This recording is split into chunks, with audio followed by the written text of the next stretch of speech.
Hi, I got a book in from Usborne Books, and it's called The Elves and the Shoemaker, and I thought I would just show you what it's like because I couldn't find it on YouTube, so I may be the first person who's reviewing it.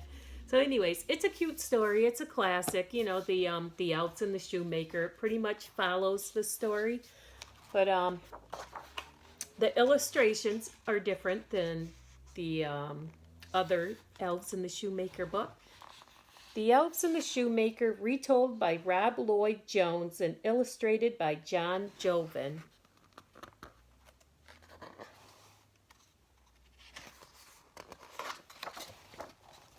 Here's the first page. I'm just going to read this side because that's a side that I can see. Once there was a famous shoemaker. Lords and ladies loved his beautiful boots, and even kings wore his slippers. But now the shoemaker was old. He had aches and pains from sewing and stitching. Boy, don't any of us who are getting old know that feeling?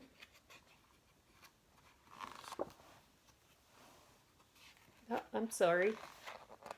I'm having problems flipping the page. The pages are pretty thick. The shoemaker stared at his last piece of leather and sighed. After this, I don't know what we'll do. Let's worry about it in the morning, his wife said as she led him away with a hug.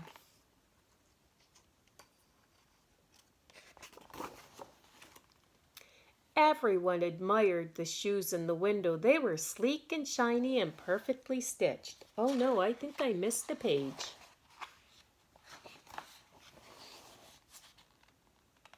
Oh, but morning came and there were shoes.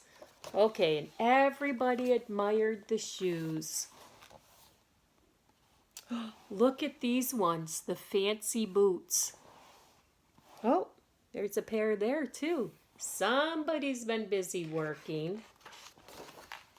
Oh, and look, remember he was too old and he wasn't able to stitch? He had too many pains for stitching and sewing. Now look, she loves those boots. You can tell by her expression.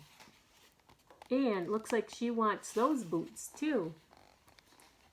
And here the shoemaker is again. Must be woke up in the morning and look at all those boots. Fancy, fancy.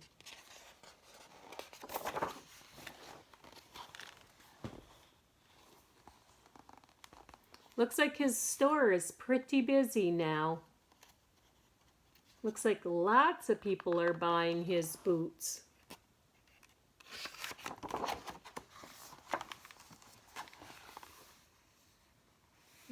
There he is, selling a pair.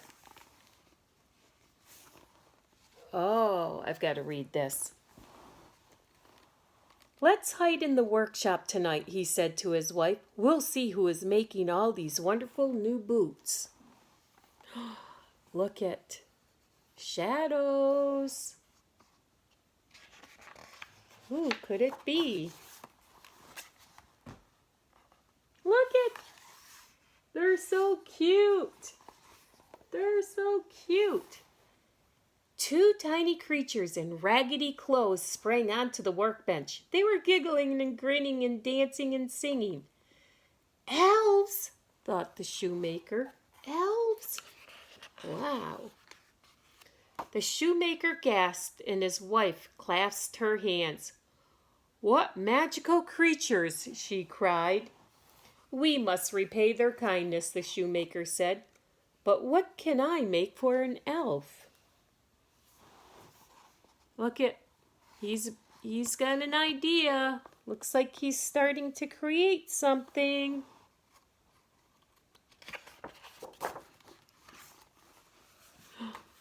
They left him on the table and now they're sneaking off to bed. Or not sneaking off to bed. It does look like they're sneaking, but I think they're headed off to bed. Oh, and look, fancy new breeches. Those elves look happy.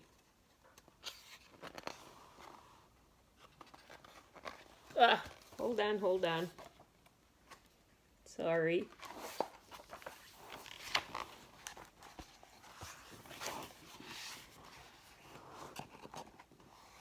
They're so cute. Look at his fancy outfit. A cane even.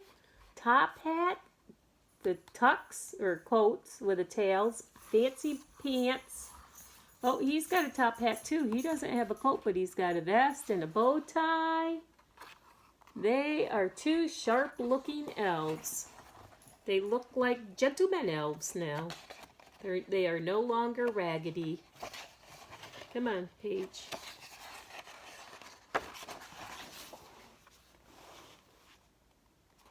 They look very happy and pleased with themselves. The shoemaker and his wife watched the happy elves skip off into the night. Thanks to the kind little creatures, they could live comfortably for the rest of their lives. The shoemaker never made another pair of shoes, but whenever he thought of the elves, he smiled. He hoped they were still singing and dancing somewhere in their fine hand-stitched suits.